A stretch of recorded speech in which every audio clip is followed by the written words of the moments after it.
Hey everyone, and welcome back to the channel. In this guide, we are going to show you how to easily use a Tesla referral code. So firstly, go ahead and make sure you have a valid Tesla referral code which you can get from an existing Tesla owner.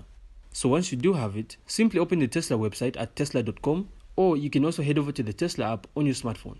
And once you're there, simply choose the Tesla product you're interested in, whether it's a new car or solar products.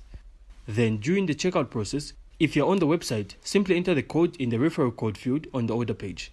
And if you're on the app, simply enter the code in the Design Studio under the referral code section before completing your order.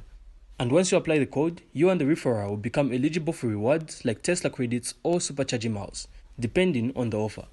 And finally, you can then finish the order by entering the payment details and confirming the purchase. So both you and the referrer will receive the applicable rewards. So that's simply how to use your referral code on Tesla.